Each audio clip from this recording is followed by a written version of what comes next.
Hello everyone, सर्व विद्यार्थ्यांचं आजच्या लेक्चरमध्ये खूप खूप स्वागत आहे. मी दिलीप मुसळे. मित्रांनो, आपण जे PYQs या ठिकाणी लेक्चरची सिरीज या ठिकाणी करतो आहोत, तर या लेक्चर सिरीजमधला एक महत्त्वाचा टॉपिक तो म्हणजे ॲडजेक्टिव्ह आहे.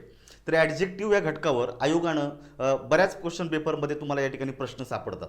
त्यामुळे राज्यसेवेपासून तर अगदी तुमच्या गट ब गट क डिपार्टमेंटलपर्यंत ज्या वेगवेगळ्या एक्झाम झालेल्या आहेत, साधारणतः 90 वेगवेगळ्या पेपर्समध्ये ज्या पेपर्समध्ये ॲडजेक्टिव्ह या घटकावर प्रश्न आलेले आहेत त्यांचं थोडं सविस्तरपणे विथ ज्याला आपण म्हणतो की एलिमिनेशन पॉईंट ऑफ व्ह्यू तुम्हाला या ठिकाणी ॲनालिसिस या ठिकाणी मी करतोय. अगदी सरळ साध्या आणि सोप्या शब्दांमधून मी तुम्हाला प्रश्न कसे सॉल्व्ह करायचे, बेसिक माहितीच्या आधारे प्रश्नांची उत्तरं कशी द्यायची हे या ठिकाणी मी तुम्हाला इंट्रोड्यूस करतोय. तर जेव्हा तुम्ही हा लेक्चर पूर्ण ऐकाल त्यावेळी तुम्हाला मी खात्रीशीर सांगतो ॲडजेक्टिव्ह हा घटक हा तुमचा बऱ्यापैकी तुमचा खूप छान झालेला असेल. त्याच्यानंतर तुम्हाला मेन टॉपिक वाचण्यासाठी जास्त काही डेटा राहणार नाही. त्यामुळे अंडरस्टँडिंग चांगलं होईल, PYQचा ॲप्रोच समजून येईल, कमीत कमी वेळेमध्ये उत्तरं द्यायची कशी या संदर्भात तुम्हाला भरपूर काही गोष्टी माहिती होऊन जातील. चला आपण या ठिकाणी ॲडजेक्टिव्ह या घटकावरचे PYQ पाहिजेत. तुम्हाला पुढे जाण्याच्या अगोदर मी थोडी माहिती सांगतो की ॲडजेक्टिव्ह हा जो काही घटक आहे, हे ॲडजेक्टिव्ह घटकाचा स्कोप काय काय. नाहीतर आपण काय करतो, एखादं पुस्तक घ्यायचं मार्केटमधून, डायरेक्टली त्या पुस्तकातला जो कंटेंट आहे तेवढा पटकन वाचून टाकायचं म्हणजे झाला ॲडजेक्टिव्ह. असं होत नाही. बऱ्याच अंशी काही नवे टीचर पण आलेले आहेत, ते फक्त त्या पुस्तकाच्या पॉईंट ऑफ व्ह्यू शिकवतात, झाला ॲडजेक्टिव्ह. तर ॲडजेक्टिव्ह इतका लिमिटेड टॉपिक नाही मित्रांनो. ॲडजेक्टिव्हचा स्कोप आहे आणि त्या डिटेलपर्यंत प्रत्येक घटकापर्यंत जेव्हा तुम्ही पोहोचता तेव्हाच तुमचा ॲडजेक्टिव्ह हा घटक कंप्लीट होतो. त्यामुळे थोडंसं डिटेलमध्ये तुम्ही पाहून घ्यायचा. तर सर्वप्रथम तुम्हाला या टॉपिकचा जो काय स्कोप आहे हा तुम्हाला माहिती पाहिजे. तर त्यात पहिले येतं ते म्हणजे टाईप्स ऑफ ॲडजेक्टिव्ह. म्हणजे कुठल्याही पुस्तकामध्ये तुम्हाला दिसतं, कुठलाही टीचर जेव्हा शिकवायला घेतो तेव्हा तो जनरली त्या टाईपच्या आपण म्हणतो ॲडजेक्टिव्हचे ते टाईप थोडेसे डिटेलमध्ये शिकवत असतो. तर तुम्ही सुद्धा या ठिकाणी टाईप्स जे आहेत ॲडजेक्टिव्ह या घटकावरचे 9-10 टाईप्स आहेत. तर ते टाईप चांगले वाचलेले असावेत आणि त्या टाईपमध्ये प्रत्येक टाईपमध्ये जे शब्द येतात ते शब्द कोणते आहेत आणि त्या शब्दांचा वाक्यात उपयोग कसा करायचा इथपर्यंत तुम्हाला माहिती पाहिजे. हा झाला तुमचा पहिला यूज. 2 नंबरला याचा स्कोप आहे तो म्हणजे सम स्पेशल, लक्षात ठेवायचा, स्पेशल यूज ऑफ ॲडजेक्टिव्ह. तर काही स्पेशल ॲडजेक्टिव्ह जसं आपण या ठिकाणी जोड्यांच्या स्वरूपात पाहतो, little, a little, the little, few, a few, the few, Elder, older, further, farther. ठीक आहे. तर ह्या ज्या काय जोड्या आहेत, सम, एनी सारख्या आहेत, तुमचं लेटर, लॅटर, द ला ह्या पद्धतीनं, तर ह्या वेगवेगळ्या ज्या काय जोड्या आहेत त्याला स्पेशल ॲडजेक्टिव्ह बोललं जातं. तर यांचा सुद्धा वाक्यात वापर कुठे केला जातो या संदर्भात तुम्हाला या ठिकाणी प्रश्न विचारले जाऊ शकतात. 3 नंबरला तुम्हाला याचा जो यूज आहे तो जनरली कॉम्प्लिमेंटमध्ये मित्रांनो, COMPLEMENT. तर कॉम्प्लिमेंट जो आहे त्याला आपण म्हणतो बेसिक सेंटेन्स एलिमेंट. कुठलंही जे वाक्य आहे त्याला क्लॉज एलिमेंट पण म्हणता येतं, सेंटेन्स एलिमेंट सुद्धा बोलता येतं. तर बेसिकली काय आहे, तर कॉम्प्लिमेंट हा जो काही घटक आहे ह्या कॉम्प्लिमेंट घटकामध्ये दोघांचा समावेश होतो. एक म्हणजे नाऊन फ्रेज, नाऊन किंवा नाऊन फ्रेज याचा वापर तुम्ही कॉम्प्लिमेंट म्हणून करू शकता, किंवा ॲडजेक्टिव्ह फ्रेज, ॲडजेक्टिव्ह किंवा ॲडजेक्टिव्ह फ्रेज. तर हे जे काही कॉम्प्लिमेंटचा टाईप आहे ॲडजेक्टिव्हमध्ये, तर बेसिकली हा तुम्हाला कॉमन इररच्या अँगलने विचारला जाईल. ठीक आहे. तर तुम्हाला या संदर्भात थोडीशी माहिती पाहिजे. आणि तुम्हाला सगळ्यात महत्त्वाचं जे म्हणजे 4 नंबरला आपल्याला एक माहिती गोष्ट पाहिजे की टाईप ऑफ ॲडजेक्टिव्ह आहे, स्पेशल यूज ऑफ ॲडजेक्टिव्ह आहे, कॉम्प्लिमेंटमध्ये सुद्धा याच्यामध्ये येतं. आणि बेसिकली तुम्हाला सब्जेक्ट अँड व्हर्ब ॲग्रीमेंट लक्षात ठेवायचं, व्हर्ब ॲग्रीमेंट. तर या घटकामध्ये सुद्धा काही तुम्हाला प्रश्न किंवा काही रूल्स हे जनरली ॲडजेक्टिव्ह या घटकावरचे आलेले आहेत. त्यामुळे ॲडजेक्टिव्हचा काही भाग हा आपल्याला सब्जेक्ट अँड व्हर्ब ॲग्रीमेंट ह्या टॉपिकमध्येही तुम्हाला पाहावं लागेल. आणि सगळ्यात महत्त्वाची गोष्ट ती या ठिकाणी मी 5 नंबरला लिहितो, 5 नंबरला, ते म्हणजे मित्रांनो ॲडजेक्टिव्ह हा बेसिक घटक आहे. ॲडजेक्टिव्हची डेव्हलपमेंट, ॲडजेक्टिव्हचं एक्सटेन्शन म्हणजेच डिग्रीज ऑफ कम्पॅरिझन. काय होतं तुमचा डिग्रीज ऑफ कम्पॅरिझन. तर डिग्री हा जो टॉपिक आहे याच्यामध्ये सुद्धा ॲडजेक्टिव्हचे काही रूल्स या ठिकाणी समाविष्ट आहेत. त्यामुळे ॲडजेक्टिव्ह हा घटक जेव्हा तुम्हाला पूर्ण पद्धतीने समजून घ्यायचा तेव्हा ह्या 5 गोष्टींवर तुमचा फोकस असला पाहिजे. बऱ्याच वेळा पुस्तकामध्ये पहिली पोरं डायरेक्ट टाईप ऑफ ॲडजेक्टिव्ह असतात, एवढेच टाईप आहे, चला पुढं. एवढं सोपं नाही. याच्यामध्ये स्पेशल ॲडजेक्टिव्ह व्यवस्थित वाचा, त्यांचा यूज समजून घ्या, कॉम्प्लिमेंटला नीट समजून घ्या, कॉम्प्लिमेंट वाक्यामध्ये कुठे येतं, कसं येतं आणि ते कोणत्या टाईपमध्ये सापडतं हे तुम्ही व्यवस्थित पहा. सब्जेक्ट अँड व्हर्ब ॲग्रीमेंटमधले काय रूल्स आहेत ते व्यवस्थित समजून घ्या. आणि सगळ्यात महत्त्वाची गोष्ट म्हणजे डिग्रीज ऑफ कम्पॅरिझन. तर जनरली ॲडजेक्टिव्हच्या नंतर आपल्याला जो पुढे टॉपिक होईल तो डिग्रीचाच होणार आहे. त्यामुळे डिग्रीच्या टॉपिकमध्ये तुम्हाला याच्यातले अजूनही काही बारकावे जे आहेत ते तुम्हाला या ठिकाणी इंट्रोड्यूस करतो. तसे थोडा वेळ घेतला आहे तुमचा, परंतु तुम्हाला या ठिकाणी डिग्री हा जो काय ॲडजेक्टिव्ह हा घटक आहे याचा तुम्हाला पूर्ण स्कोप या ठिकाणी इंट्रोड्यूस केला. कारण आपला उद्देश हा फक्त PYQचं ॲनालिसिस करायचं नाही आहे, तर आपल्या अभ्यासामध्ये एक शार्पनेस आला पाहिजे.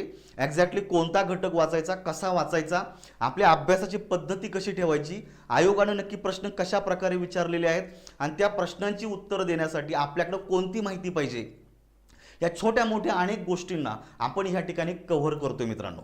त्यामुळे आपल्याला PYQच्या व्यतिरिक्त जी ॲडिशनल इन्फॉर्मेशन मिळते ही ॲडिशनल इन्फॉर्मेशन तुमच्या अभ्यासाला एक योग्य दिशा देते आणि त्याच्या आधारावर तुम्ही काय करताय, एक्झामसाठी पूर्णपणे प्रिपेअर्ड होता. त्यामुळे ह्या गोष्टी या दृष्टीनं महत्त्वाच्या असतात. ठीक आहे, तर मी तुम्हाला एक चांगली दिशा दाखवतोय, तुम्ही याच्या पद्धतीनं पुढे चला, नक्की तुम्हाला या ठिकाणी फायदा होऊन जाईल. चला आता आपल्याला डायरेक्टली आपल्या PYQला सुरुवात करायची. तर ह्या टॉपिकमध्ये जेवढे काही PYQज आले ते डिटेलमध्ये या ठिकाणी पाहूया. बघा, ग्रुप बी 2024चा आपण रिसेंटपासून आपण हे बॅकडेटेड 11 पर्यंतच्या पेपरपर्यंत चाललेलो आहे. आता ग्रुप बी 2024चा जो काय पेपर आहे हा 2025 मध्ये झालेला आहे, लक्षात ठेवायचं. त्यामुळे ही अगदी रिसेंट पेपर आहे, कारण 25च्या एक्झाम अजून पेंडिंग आहेत, व्हायच्यात, प्रिलिम्स नाही तर मेन्स कडून. त्यामुळे नोटीस करा. तर ह्या ठिकाणी आता काय जनरली तुम्हाला रिसेंट पेपर मी इंट्रोड्यूस करतोय. पहिला प्रश्न दिलेला आहे, फिल इन द ब्लँक. तुम्हाला ब्लँक स्पेस या ठिकाणी भरायचं, म्हणजे स्पेलिंग आपल्याला फिल इन द ब्लँकसाठी आलेले आहे, रिकाम्या जागे भरा. बरोबर आहे. In the following sentence with suitable word given below it.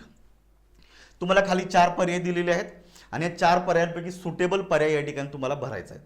आता या प्रश्नाकडे जर पाहिलं तर तुम्हाला असं स्पष्ट दिसत नाहीये का ह्या ठिकाणी ॲडजेक्टिव्हचा यूज करायचा आहे, बरोबर का या ठिकाणी असं दिलेलं नाही, fill in the blanks in the following sentence with suitable adjective in the given sentence. इथे जर वर्ड ऐवजी ॲडजेक्टिव्ह असतं तर तुमची कॉन्सेप्ट लगेच झाली असती, प्रश्न ॲडजेक्टिव्हवरचा आहे. पण याने ॲडजेक्टिव्ह नाव न देता वर्ड दिलेला आहे. त्यामुळे तुम्हाला प्रथमतः काय तो टॉपिक माहिती करून घेणं गरजेचं आहे का ज्याच्यावर तुम्हाला तो प्रश्न आलेला आहे. तर मग ह्या अँगलनी लक्षात ठेवायचं, जेव्हा एखादा प्रश्न असा पूर्णपणे वेगळ्या पद्धतीने विचारला जातो, त्याला स्पष्टपणे आपल्याला त्याचं माहिती होत नाही का हा टॉपिक कोणता आहे, त्यावेळेस आपण लक्षात ठेवा की आपलं ऑफ द रेकॉर्ड जी इन्फॉर्मेशन आहे, तुम्हाला जे बेसिक अंडरस्टँडिंग आहे ते असणं खूप गरजेचं आहे मित्रांनो. तर जेव्हा तुम्ही ह्या पद्धतीने वाचता, she wanted to buy dot dot books, तर एक गोष्ट, नाम जो आहे, नामाच्या आधी येणारा जो शब्द आहे, जो नामाची अधिक माहिती देतो तो ॲडजेक्टिव्ह असतो. त्यामुळे याच्यातला शब्द जो या ठिकाणी रिप्लेस होणार आहे, यूज होणार आहे, तो ॲडजेक्टिव्ह असला पाहिजे. याच्यावरून तुम्हाला हा ॲडजेक्टिव्हचा टॉपिक हा तुमच्या लक्षात येतो. मग आता तुम्ही नोटीस करा, या ठिकाणी जे 4 पर्याय दिलेले आहेत, ह्या 4 पर्यायांमध्ये 4ही शब्दांचा तुम्हाला जर या ठिकाणी यूज जर करायचा असेल तर ॲप्रोप्रिएट कोणता होतो हे तुम्हाला माहिती पाहिजे, कारण इथं कोणताही शब्द घेऊन चालणार नाहीये, बरोबर आहे का. बघा, she wanted to buy dot dot books, जेव्हा तुमच्या पर्यायामध्ये असे 2 शब्द येतात ना, सम आणि एनी, तर विदिन फ्यू सेकंड्स तुम्हाला लगेच कळलं पाहिजे, अरे हा सम आणि एनी हे 2 शब्द आपण ॲडजेक्टिव्ह मध्ये पाहिलेले आहेत आणि दोघांचा यूज कसा करायचा ते सुद्धा पाहिलेले आहे. मग नोटीस करा मित्रांनो, तुम्हाला सम कुठे वापरायचं आहे आणि एनी कुठे वापरायचं आहे हे तुम्हाला प्रथमतः माहिती पाहिजे. दुसरी गोष्ट, नायदर हा जो शब्द आहे हा सुद्धा ॲडजेक्टिव्ह आहे, याचा सुद्धा वापर कुठे करायचा हे सुद्धा कळलं पाहिजे. आणि ईच सुद्धा ॲडजेक्टिव्ह, याचा वापर कुठे करायचा हे तुम्हाला कळलं पाहिजे. पहिली गोष्ट, ईच हा जो शब्द आहे हा डिस्ट्रीब्युटिव्ह ॲडजेक्टिव्ह आहे. त्यामुळे ईच, आयदर, नायदर, बरोबर आहे का नाही. आणि आपण म्हणतो की ईच, एव्हरी, आयदर आणि नायदर हे जे 4 शब्द आहेत हे डिस्ट्रीब्युटिव्ह ॲडजेक्टिव्ह आहे. त्यामुळे यांच्यानंतर लगेचच जे नाम येतं ते एकवचनी असतं, कारण डिस्ट्रीब्युटिव्ह ॲडजेक्टिव्ह सुद्धा एकवचनी आहे. त्यामुळे ईच बुक व्हायला पाहिजे, पण या ठिकाणचं नाम अनेक वचनी आहे. त्यामुळे मित्रांनो नायदर सुद्धा होणार नाही, कारण नायदरच्या नंतर लगेच नाम आलं तर ते एकवचनी होतं. नायदर ऑफ असतं तर नायदर हा प्रोनाऊन मध्ये गेला असता, मग नाम अनेक वचनी आलं असतं, येतं लक्षात. दुसरी गोष्ट, या ठिकाणी ईच हा जो शब्द आहे हा सुद्धा तुम्हाला या ठिकाणी यूज होणार नाहीये. मग जर ईच हा जो शब्द आहे हा सुद्धा जर यूज जर होणार नसेल तर तुम्हाला एक गोष्ट माहित पाहिजे की या ठिकाणी नक्की कोणता शब्द वापरावा लागेल. ठीक आहे, मग या ठिकाणी 2च उरलेले शब्द आहे, तो म्हणजे पहिला आहे तुमचा सम आणि एनी. मग हे जे 2 शब्द आहेत लक्षात ठेवा, हे दोन शब्द मग परत एकदा ॲडजेक्टिव्ह या घटकामध्ये जातात. मग यांचा एक्झॅक्टली यूज जो आहे तो एक्झॅक्टली यूज कसा आहे हे तुम्ही समजून घ्या. तर सम जो आहे हा पॉझिटिव्ह वाक्यामध्ये यूज केला जातो. म्हणजे जे स्टेटमेंट पॉझिटिव्ह आहे, विधानार्थी वाक्य हे होकारदर्शक असेल तर सम वापरायचा. विधानार्थी वाक्य जर नकारदर्शक असेल तर एनी वापरायचा. हा विधानार्थी वाक्याच्या याच्यामधला हा रूल आहे. त्यामुळे या ठिकाणी वाक्य पॉझिटिव्ह आहे. She wanted to buy any books होणार नाही, कारण वाक्य पॉझिटिव्ह आहे. त्यामुळे एनीला सोडून द्या, उत्तर येते फक्त सम बुक्स. पर्याय क्रमांक 1 हे तुमचं एक्झॅक्ट उत्तर आहे. आता हे झालं तुमचं एलिमिनेशन वगैरे सगळं. तुम्हाला मी थोडी बेसिक माहिती सांगतो. सम आणि एनीला डिटेलमध्ये बघा काय दिलेलं आहे. समचा वापर वाक्यात कुठं केला जातो. It expresses quantity and degree in the affirmative sentence. It expresses quantity and degree in the affirmative sentences. तर बेसिकली मित्रांनो, तुमचं वाक्य जर ॲफर्मेटिव्ह असेल तर या वाक्यामध्ये क्वांटिटी सांगण्यासाठी, प्रमाण सांगण्यासाठी तुमच्या वाक्यामध्ये सम वापरलं जातं. बरोबर आहे की नाही. मग बघायचं, I have some books with me. मित्रांनो, सम हा एका व्यक्तीसाठी, वस्तूसाठी येत नाही. सम म्हणजे अनेक. म्हणजे सम ह्या शब्दाच्या नंतर लक्षात ठेवायचं. तुम्हाला मी अजून माहिती सांगतो, म्हणजे लक्षात येईल. सम ह्या शब्दाच्या नंतर जर तुमच्या वाक्यामध्ये काउंटेबल नाउन जर आलं, काउंटेबल लक्षात ठेवायचं, तर ते नेहमी प्लुरलच असतं. पण या सम शब्दानंतर अनकाउंटेबल नाउन जर आलं मित्रांनो, ते नेहमी सिंग्युलर असतं. जसं आपण म्हणतो ना, some water, some rice, some oil. येतं लक्षात. Some gold. का जे मटेरियल नाउन आहे लक्षात ठेवायचं. जे जनरली मटेरियल नाउन्स कॉन्टॅक्टमध्ये येणार आहे, तर ते जर नाउन जर या ठिकाणी जर आलं तर ते एकवचनीच राहणार आहे. पण जर काउंटेबल असेल तर 100% अनेकवचनी घ्यायचं, कारण सम हा एकासाठी येत नाही, अनेकांसाठी येत. इथपर्यंतची माहिती लक्षात ठेवा. त्यामुळे सम बुक्स ही रचना तुमची बरोबर आहे. मग कधी कधी काय करतील, सम ठेवतील ह्या बुक्सचा यस काढतील. नाही चालणार. बुक हे काउंटेबल नाउन आहे. हे कॉमन इररला विचारलं जातं. बुक हा शब्द काउंटेबल नाउन आहे आणि समच्या नंतरचं काउंटेबल नाउन हे अनेक वचनी पाहिजे. येतं लक्षात. ह्या गोष्टी लक्षात ठेवा. She bought some apples for मी.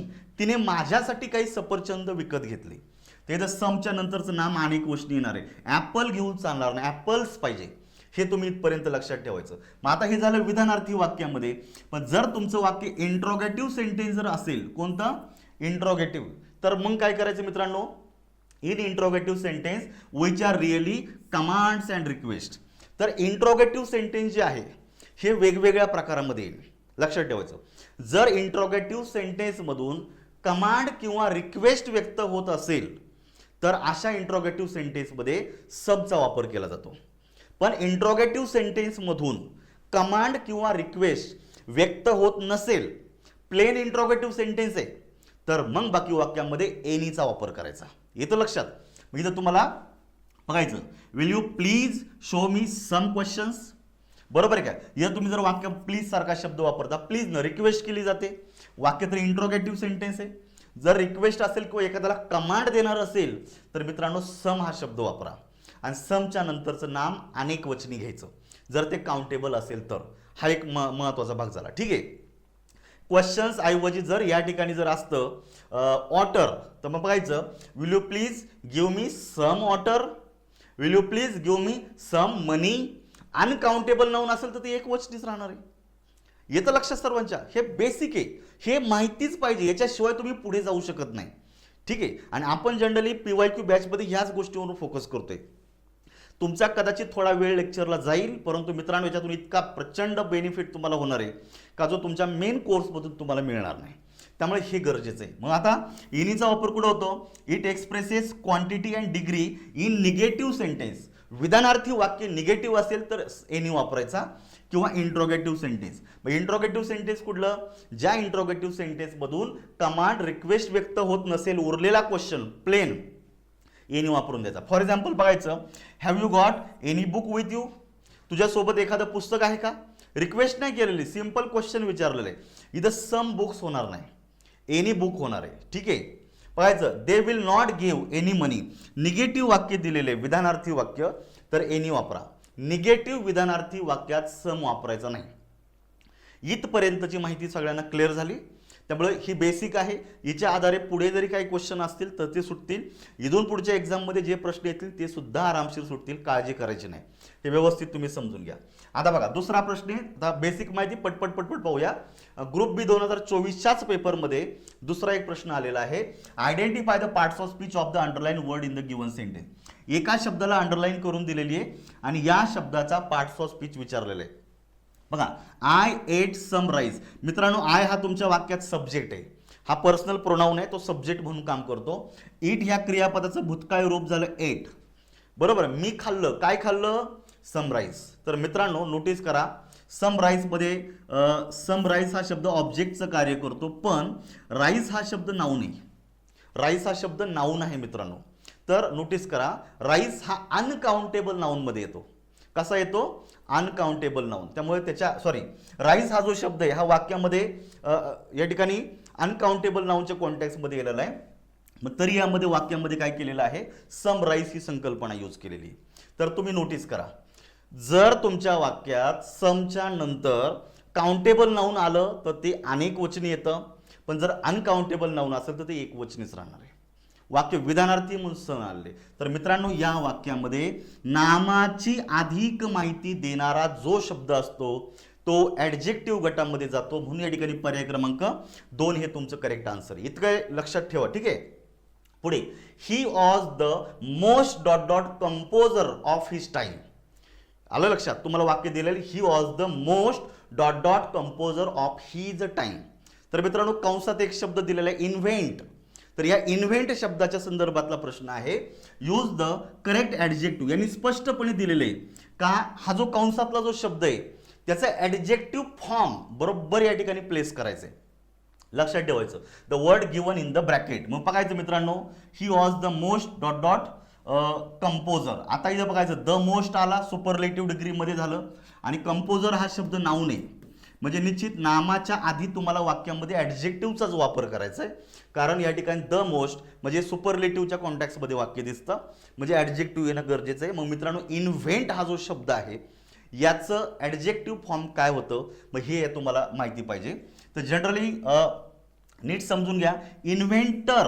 तर जनरली जो ओ आर हा सफिक्स आहे तो जनरली नाऊन सफिक्स आहे. त्यामुळे जेव्हा तुम्ही एखाद्या शब्दाला ओ आर जोडता तेव्हा त्याचं रूपांतर नामामध्ये होतं. आपल्याला ॲडजेक्टिव्ह विचारले त्यामुळे 1 नंबरचं उत्तर येणार नाही. इन्व्हेंट हा जो शब्द आहे म्हणजे काहीतरी तयार करणे, शोध लावणे नव्यानं वगैरे, तर हे क्रियापद आहे, व्हर्ब आहे. त्यामुळे क्रियापदही तुम्हाला वाक्यात घ्यायचं नाहीये. इन्व्हेन्शन याच्यामध्ये TION दिलेला आहे. तर जनरली TION हा परत एकदा नाऊन सफिक्स आहे. तो ज्या शब्दाला जोडला जातो त्याचं नामात रूपांतर होतं, त्यामुळे इन्व्हेन्शन पण येणार नाही. उत्तर येते इन्व्हेंटिव्ह. काय होतं याचं उत्तर? इन्व्हेंटिव्ह. पर्याय क्रमांक 4 मध्ये एक्झॅक्ट आन्सर मिळालेला आहे. बघा, ह्या गोष्टी आहेत, ह्या बेसिक इन्फॉर्मेशन आहे. हिच्या आधारे विदिन फ्यू सेकंड्स तुम्ही उत्तरापर्यंत पोहोचू शकता. आणि यानं प्रश्नांमध्ये इतकी ॲक्युरसी येते मित्रांनो, इतकी ॲक्युरसी येते का उत्तर शक्यतो चुकत नाही. एका प्रश्नाचं उत्तर देऊन जेव्हा तुम्ही पुढे जाता तर मागच्या उत्तरांचं प्रश्नांचं बर्डन आपल्यावर राहत नाही. फ्रीली माइंडेड उत्तर देता, पेपर वेळेत कव्हर होतो. पुढचा प्रश्न, चूज द करेक्ट सेंटेन्स विचारले. आता या ठिकाणी काय दिलेलं आहे? डिपार्टमेंटल ASO 2023चा प्रश्न आहे मित्रांनो. तर या पेपरमध्ये तुम्हाला काय विचारले? चूज द करेक्ट सेंटेन्सेस असा तुम्हाला प्रश्न विचारलेला आहे. बघा, ABC असे 3 वाक्य दिलेले आहेत आणि याच्यामध्ये करेक्ट सेंटेन्स विचारलेले आहे. जेव्हा करेक्ट आणि इनकरेक्टच्या कॉन्टॅक्टमध्ये येतं तेव्हा लक्षात ठेवायचं तुम्हाला वाक्यामध्ये हा ॲडजेक्टिव्हच्या कॉन्टॅक्टमध्ये असू शकतो. कारण जनरलच्या कॉमन इरर हा जो टॉपिक आहे हा मोस्टली, मी 100% म्हणत नाही, पण मोर दॅन 90% हा पार्ट्स ऑफ स्पीचवर डील होतो. पार्ट्स ऑफ स्पीचवर तुम्हाला तो विचारला जातो, त्यामुळे येऊ शकतं या ठिकाणी. मग पुढे दिलेलं बघायचं, the most boys like cricket. The most boys like cricket. तर या ठिकाणी मित्रांनो द मोस्ट ही सुपरलेटिव्हच्या कॉन्टॅक्टमध्ये येतं. ठीक आहे, त्यामुळे असं वाक्य होणार नाही, कारण इथं डिग्री झालेलीच नाही, तुलना झालेलीच नाही. मग इथं आपण म्हणू शकतो most of the boys, most of the boys like cricket. ठीक आहे, त्यामुळे या ठिकाणी ऑफ द ची रचना पाहिजे होती, ही राहिलेली. त्यामुळे ए काय झालेलं आहे मित्रांनो? चुकलेलं आहे.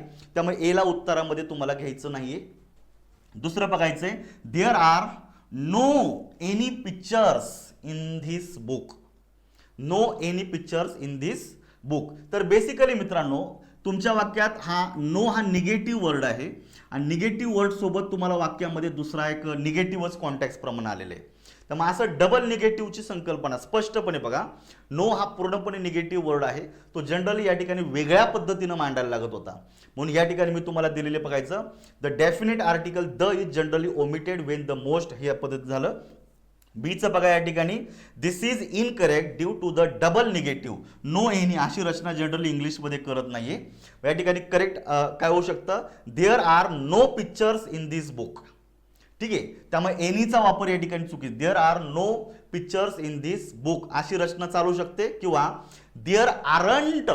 आरंट हा कॉन्ट्रॅक्टेड फॉर्म यूज करा. आर नॉट ऐवजी आरंट करा. Contracted form any pictures in this book हे चाललं असतं.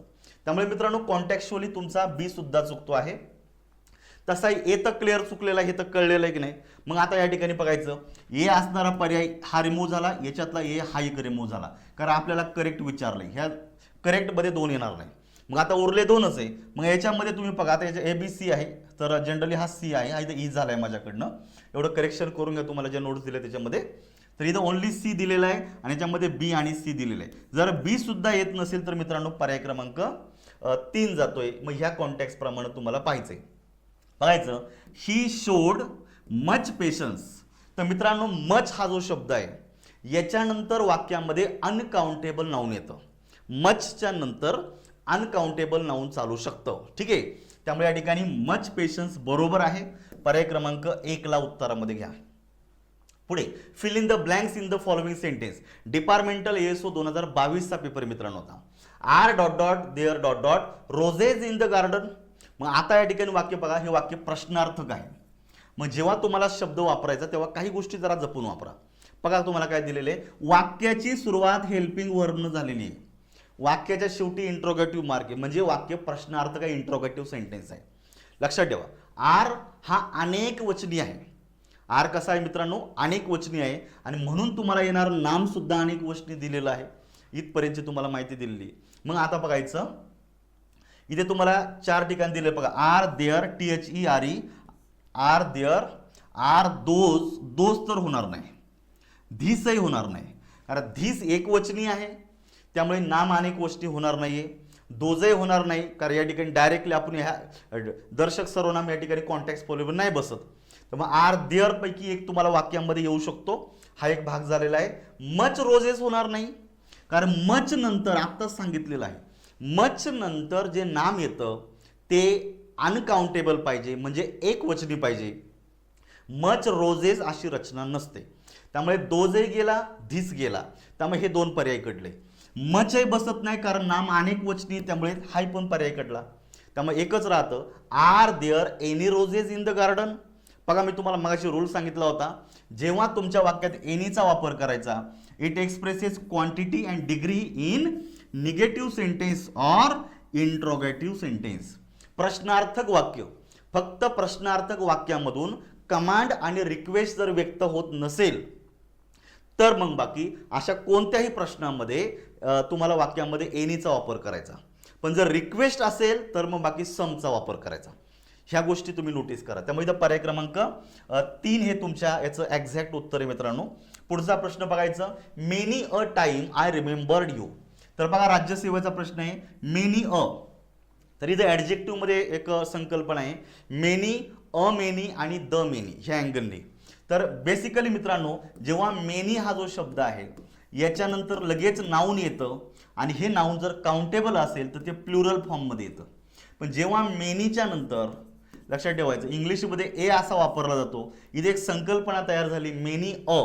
तर ही संकल्पना नेहमी सिंग्युलर असते. कशी असते सिंग्युलर. त्यामुळे याच्यानंतर जे नाऊन तुम्ही घ्याल आणि याच्यानंतर जे व्हर्ब तुम्ही घ्याल हे दोन्ही सिंग्युलरच घ्यायचे आहेत. कसे घ्यायचे सिंग्युलर एक वचनी घ्यायचे. त्यामुळे मेनी अच्या नंतरचा टाइम हा एक वचनी बरोबर आहे. आता पुढे क्रियापद भूतकाळात असल्यामुळे वगैरे काही फरक पडत नाही. पहिलं वाक्य बरोबर आहे. बघायचं this calf is Elder than that. इथे तुम्हाला परत ॲडजेक्टिव्हवर प्रश्न विचारलाय. एल्डर आणि ओल्डर ह्या 2 शब्दांमधला फरक आहे. त्या ठिकाणी मी लिहितो म्हणजे तुमच्या लक्षात येईल. आता आपल्याकडे जागा कमी आहे फळ्यावर आणि म्हणून थोडंसं काही पुसून मी वापरतो. बघायचं मित्र, एल्डर हा एक शब्द आहे आणि दुसरा आहे तुमचा ओल्डर. तर मित्रांनो हा जनरली फॅमिली रिलेशनच्या कॉन्टॅक्टमध्ये येत असतो. फॅमिली रिलेशन लक्षात ठेवायचं. मग फॅमिली रिलेशन म्हणजेच काय, जनरली ब्रदर सिस्टर कझन. जेव्हा तुम्ही ब्लड रिलेशनचा उल्लेख करता तिथे तुलना करण्यासाठी दोन व्यक्ती बहीण भाऊ वगैरे यांच्या वयाची तुलना करताना मोठा कोण हे सांगण्यासाठी तुम्हाला जनरली एल्डर वापरावा लागतो. आणि विशेष बाब म्हणजे मित्रांनो एल्डर हा जो शब्द आहे याच्यानंतर वाक्यामध्ये दॅन कधीच वापरत नाही. अलग लक्षात, एल्डरच्या नंतर तुम्हाला दॅन वापरायचं नाही. त्यामुळे इथे एल्डर नाहीये. आणि तसेच तुलना कोणाची झालेली आहे, कापशी झालेली. दिस काप म्हणजे वासरू इज एल्डर दॅन दॅट काप असं पाहिजे होतं. एका वाक्यातलं नाम डबल रिपीट होतं म्हणून ते एकदाच वापरलेले. त्यामुळं इथे एल्डरचं रूपांतर कशात पाहिजे मित्रांनो, ओल्डर पाहिजे. कारण दोन व्यक्ती मग ते कोणीही असू द्या, फक्त ब्लड रिलेशन सोडून, बहीण भाऊ कझन सोडून दोन कुठलेही व्यक्ती असू द्या, दोन मित्र चालतील, दोन दुश्मन चालतील, दोन कलिग चालतील, दोन टीचर चालतील, दुसरं कोणीही चालेल. लक्षात ठेवायचं, अपरिचित चालेल परिचित चालेल, फक्त ते ब्लड रिलेशन मधले नसावे. या दोघांच्या वयाची तुलना करताना ओल्डर वापरला जातो. दोन वस्तूंची तुलना सुद्धा करताना वयाची ओल्डर वापरायचं आहे. दोन बिल्डिंग आहेत तर एक बिल्डिंग अगोदर बांधली, काही वर्षानंतर दुसरी बांधली, मग या दोन बिल्डिंग कुठली जुनी कुठली नवी हे सांगण्यासाठी सुद्धा ओल्डर वापरता येतो. त्याचबरोबर दोन प्राण्यांच्या वयाची तुलना करतानाही ओल्डर वापरला जातो. एल्डर चालत नाही, येतं लक्षात. त्यामुळे मित्रांनो तुमचा बी सुद्धा येणार नाही, मग बी येणार नाही, ए चालेल. मग आता बघा तुम्हाला प्रश्न काय दिलेला आहे, identify the sentence grammatically correct. म्हणजे बघा अजून मी दोन वाक्य पाहिलेली नाहीयेत तरी उत्तरापर्यंत जाऊन फक्त बघू आपण.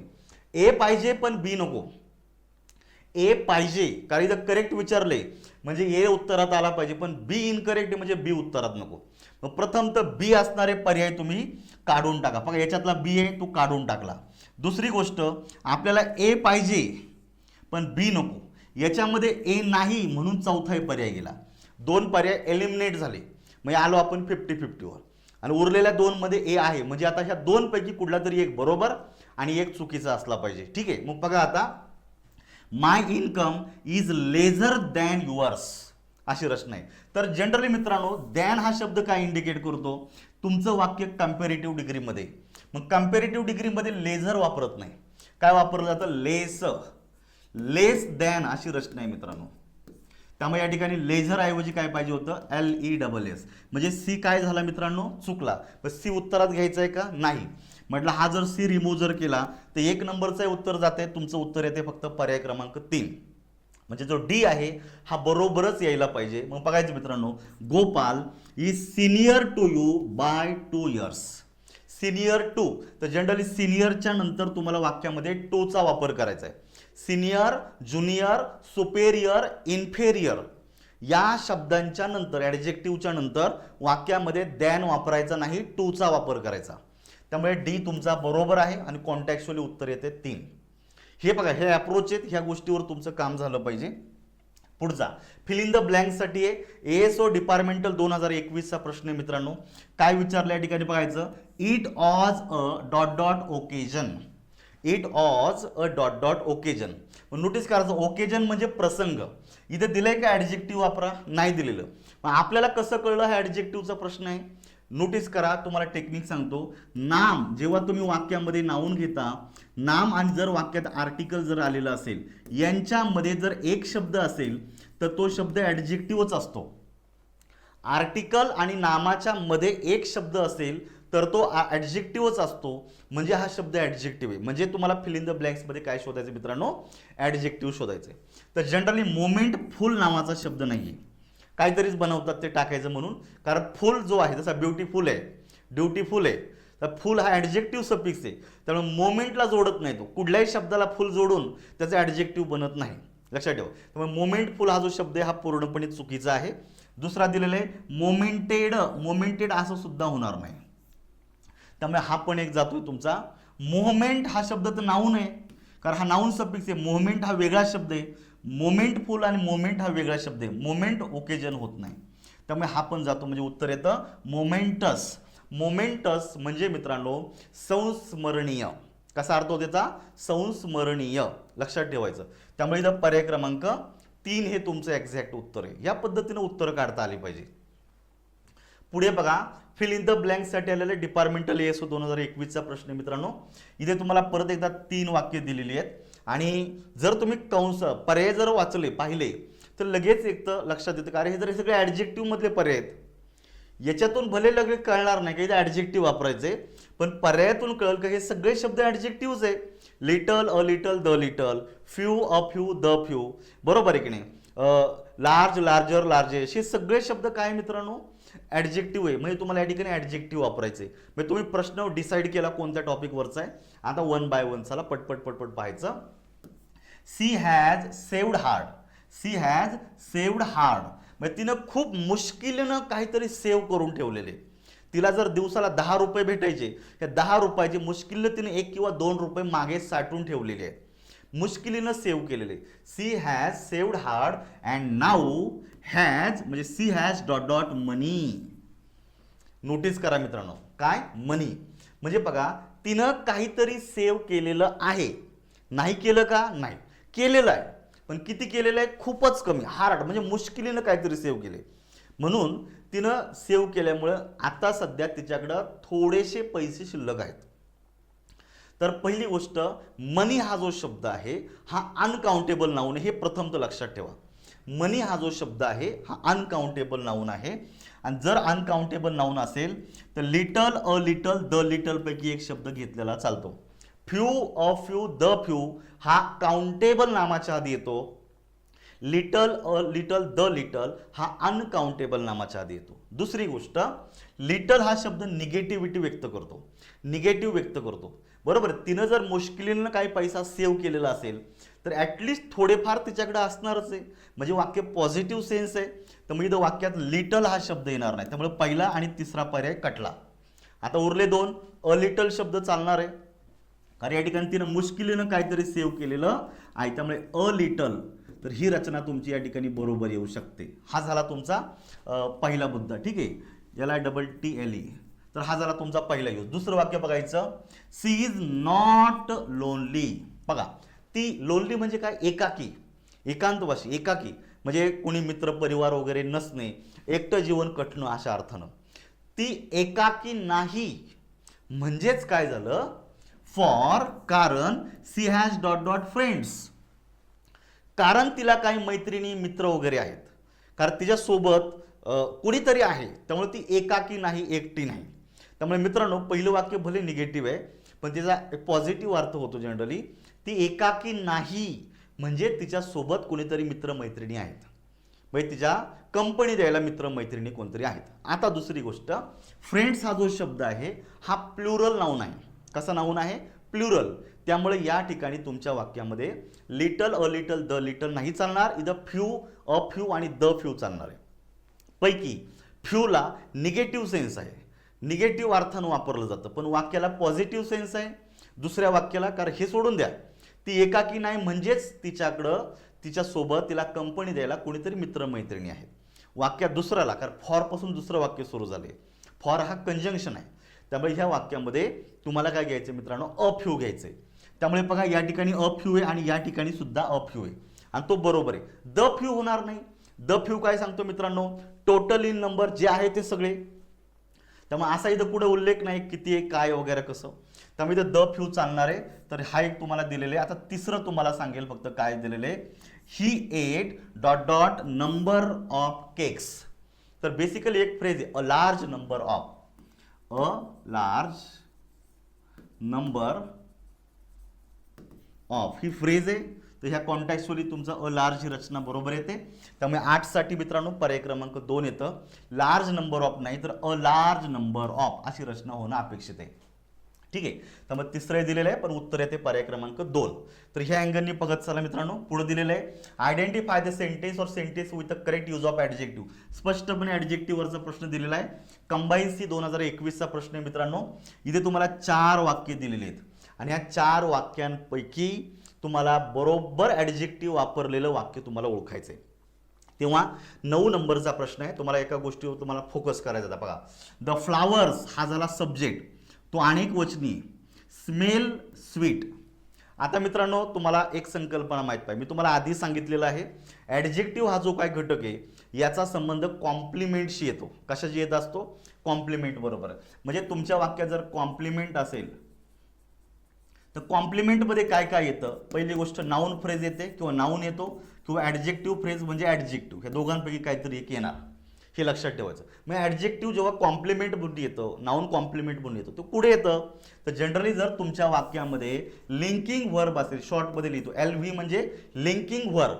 लिंकिंग वर्बमध्ये काय येतं मित्रांनो? सगळी जी बीची रूप आहे, एम इज आर ऑज वेअर, जेव्हा मेन क्रियापद म्हणून येतं ते लिंकिंग वर्ब झालं. आणि जे 5 सेन्सेस आहे, 5 सेन्सेस लक्षात ठेवायचं. 5 सेन्सेस म्हणजे काय मित्रांनो? स्मेल आहे, टच आहे, सी आहे, बरोबर आहे की नाही, फील आहे. हे जे काय 5 सेन्सेस आहेत, तर हे जे काय क्रियापद आहेत हे सुद्धा तुम्हाला लिंकिंग वर्बमध्ये येतात. त्यामुळे स्मेल झाला लिंकिंग वर्ब, म्हणजे लिंकिंग वर्बच्या नंतर येणारा शब्द हा कॉम्प्लिमेंट आहे आणि कॉम्प्लिमेंटमध्ये नाऊन किंवा ॲडजेक्टिव्ह पैकी येतो. म्हणजे स्वीट हा शब्द ॲडजेक्टिव्ह बरोबर आहे, स्वीटली चालणार नाही, स्वीटनेस चालणार नाही, तर स्वीट हा मोर ॲक्युरेट बसतोय. त्यामुळे मित्रांनो ए कॉम्प्लिमेंटच्या कॉन्टॅक्टप्रमाणे बरोबर आहे. हा झाला तुमचा पहिला अप्रोच. दुसरं, Gopal is senior to you by 2 years. तर तुम्हाला मी सांगितले, मगाशी पण सांगितल्याच्या आधीच्या प्रश्नामध्ये, ज्युनियर, सिनियर, इन्फेरियर आणि सुपेरियर या शब्दांच्या नंतर टू वापरला जातो, दॅन वापरत नाहीत. कॉन्टॅक्च्युअली हेही बरोबर येते. इथे बघा मगाचंच वाक्य रिपीट झालेलं आहे, this calf is Elder than that. तर एल्डर नको, ओल्डर पाहिजे होता, त्यामुळे सी चुकलेला आहे. आणि बघा, many times I remembered you. तुम्ही पाहू शकता या ठिकाणी वाक्य कुठलं तरी एक रिपीट झालेले बघायचं. मेनियच्या नंतर मग अशी एक वचनी नाम होतं आणि हे वाक्य बरोबर होतं.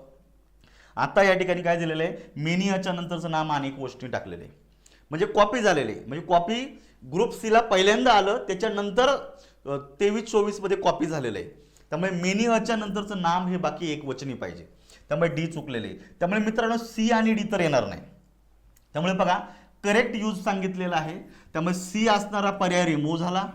ठीक आहे, सी असणारा पर्याय, सी जर चालत नाही, सी 3 पर्यायांमध्ये आलेले नको आहेत, हे तिन्ही पर्याय काढून टाका. उरलेला पर्याय म्हणजे तुमचं उत्तर आहे. पर्याय क्रमांक 1 मध्ये ए आणि बी वाक्य बरोबर पाहिजे. हा अप्रोच आहे मित्रांनो, जितका स्ट्रॉंग कराल तितका बेनिफिट एक्झाममध्ये होणार आहे. याच्यावर इतकं काम करा तुम्ही, लक्षात ठेवा. मी परत सांगतोय कारण याचं इम्पॉर्टन्स मला समजलंय आता. याच्यावर इतकं काम करा परीक्षेच्या आधी का कुठल्याही प्रकारे मनामध्ये डाऊट ठेवायला जागा राहू देऊ नका. छान पद्धतीने अभ्यास करा, गॅरंटेड तुमचा रिझल्ट येतो मित्रांनो, हे मी तुम्हाला सांगतो. पुढचा प्रश्न बघा, identify the type of adjective. तुम्हाला मी सुरुवातीला सांगितलं टाइप ऑफ ॲडजेक्टिव्ह सुद्धा प्रश्न येतात. Underline in the given sentence. MPSC 21 मध्ये प्रश्न आहे, this is the very book I want. Generally book हा शब्द नाऊन आहे, नामाच्या अगोदर नामावर एम्फॅसाइज करण्यासाठी एक शब्द आलाय, तो म्हणजे व्हेरी. तर मित्रांनो एक टाइप आहे, हा पॉझेसिव्ह ॲडजेक्टिव्ह नाहीये, बरोबर आहे की नाही. दुसरा दिलेला आहे, हा न्यूमरल ॲडजेक्टिव्ह नाही, न्यूमरल म्हणजे संख्या सांगतो. ॲडजेक्टिव्ह क्वालिटी पण नाहीये, गुण सांगितलं नाहीये, हा इम्फॅसायझिंग ॲडजेक्टिव्ह आहे. त्यामुळे डीला उत्तरात घ्यायचे. डी जर पुढे आहे तर डी आहे पर्याय क्रमांक 2 मध्ये. मग मित्रांनो हा जो इम्फॅसायझिंग ॲडजेक्टिव्ह आहे, तर जनरली नामाच्या आधी आणि नामाला जर इम्फॅसाइज करण्यासाठी व्हेरी आणि ओन ह्या 2 शब्दांपैकी एक शब्द जर असेल तर यांना इम्फॅसायझिंग ॲडजेक्टिव्ह असं म्हणायचं. इतक्या सोप्या गोष्टी आहे आणि त्या टाईपमध्ये तुम्हाला लगेच कळून जातं, अरे हा तर इम्फॅसायझिंगमध्ये येतो. ठीक आहे, मग पुढे बघा, fill in the blanks in the given sentence. MPSC 2021चा प्रश्न आहे, he was the dot dot tough guy. Tough guy मित्रांनो, आर्टिकल आणि नाम याच्यामध्ये तुम्हाला एखादा शब्द ॲडजेक्टिव्ह म्हणूनच घ्यायचा आहे. Quant essential tough guy. तर क्वांटंट होत नाहीये, क्वांटिलियन होणार नाही, क्वांटाईल होणार नाही. आता हा शब्द पाठच करून ठेवा, याचं डिटेलमध्ये जाऊ नका, कारण हा एकदा रिपीट पण झालेला आहे. तर ॲक्च्युली हा सिनॉनिमच्या अँगलने रिपीट झालेला आहे. तर तो शब्द आहे तुमचा quant essential. Quant essential it means being the perfect example of something. ज्याला आपण म्हणतो नमुना म्हणून एखादं परफेक्ट एक्झाम्पल आहे, एखाद्या गोष्टीचं, एखादी स्टोरी आहे, एखादी घटना घडलेली आहे, त्या घटनेला किंवा एखाद्या संकल्पनेला सांगण्यासाठी एखादे परफेक्ट एक्झाम्पल तुम्ही देता. क्वाईट एसेन्शियल ज्याला आपण बोललं जातं, क्वाईट एसेन्शियल टफ गाय. तर जनरली हे उत्तर तुमचं करेक्ट येतंय. Identify the sentence with the use of mud as adjective. तर कुठलं वाक्य ज्यामध्ये मड हा शब्द ॲडजेक्टिव्ह म्हणून वापरलेला आहे हे विचारलंय. मग बघायचं,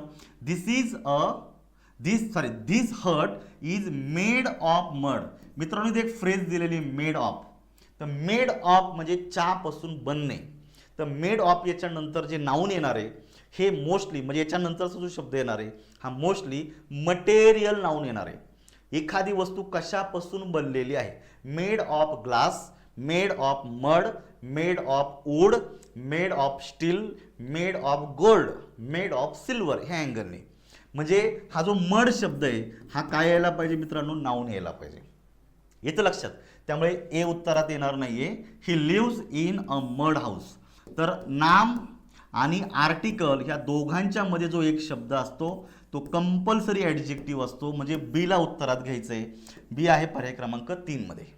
येतं ह्या अँगलने लक्षात ठेवा. पुढे बघायचं आता राज्यसेवा 19चा पेपर आहे.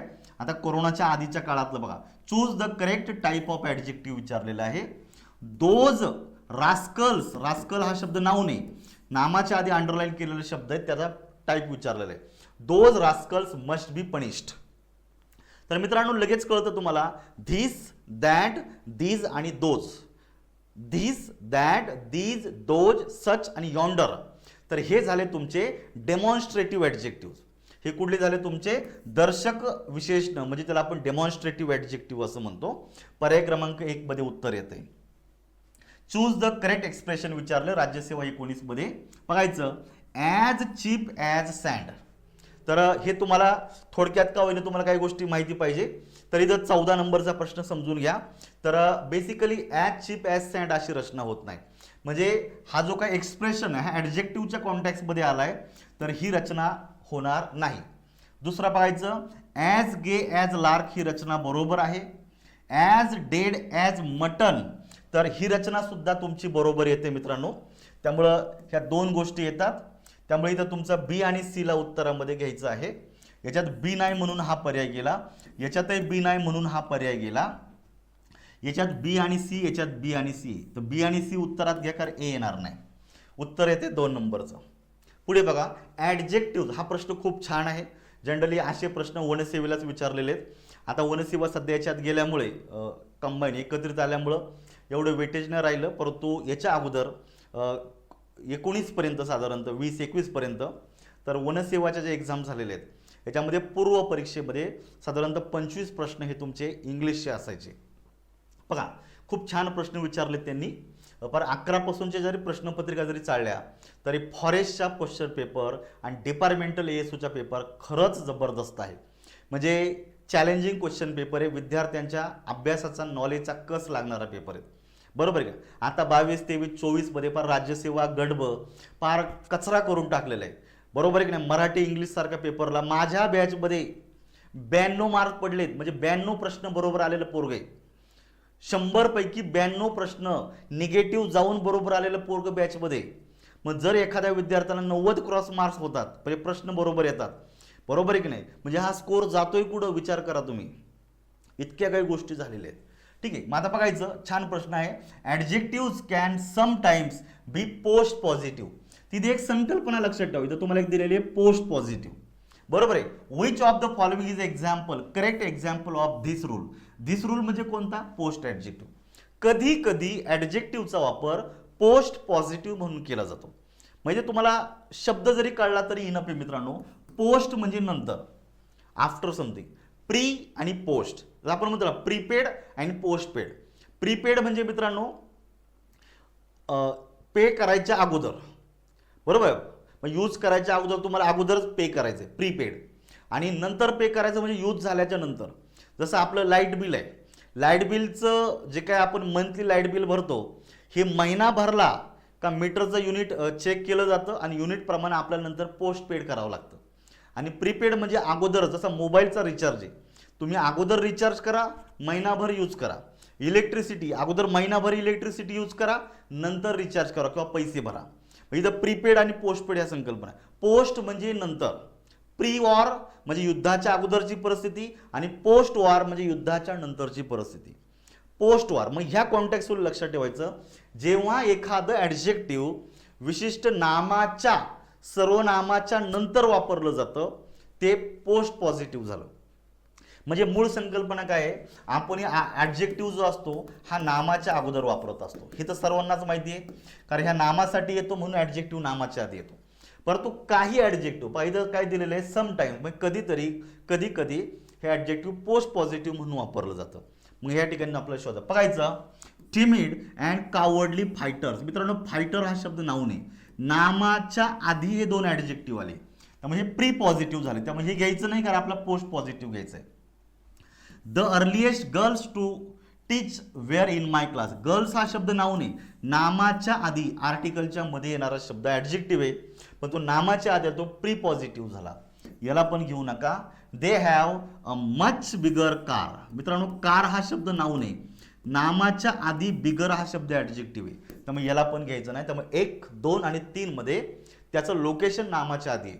पण शेवटचं वाक्य बघा मित्रांनो, he wants to work on something larger. बघा तर जनरली काय होतं, जेव्हा तुमच्या वाक्यामध्ये नाऊन किंवा प्रोनाऊन यांच्या नंतर ॲडजेक्टिव्हचा यूज केला जातो तो झाला तुमचा पोस्ट पॉझिटिव्ह. तर समथिंग हा झालेला आहे प्रोनाऊन, त्याच्यानंतर येणारा शब्द लार्ज, लार्जर, लार्जेस्ट. लार्जर हा तुमचा पोस्ट पॉझिटिव्ह आहे, म्हणून पर्याय क्रमांक 4 ला उत्तरात द्यायचं. मग तुम्हाला अजून काय संकल्पना सांगतो. नो बडी स्पेशल. नो बडी तुमचा प्रोनाऊन आहे इनडेफिनेट, त्याच्यानंतर स्पेशल ॲडजेक्टिव्ह आहे, लक्षात ठेवायचं. समवन स्पेशल, समवन स्पेशल, समवनच्या नंतर आलेलं आहे, स्पेशल समवन नाही. अटॉर्नी जनरल, जनरल अटॉर्नी नाही, लक्षात ठेवायचं. Attorney general. पुढे बघा समथिंग न्यू, समथिंग ओल्ड ह्या कॉन्टॅक्टमध्ये येतं.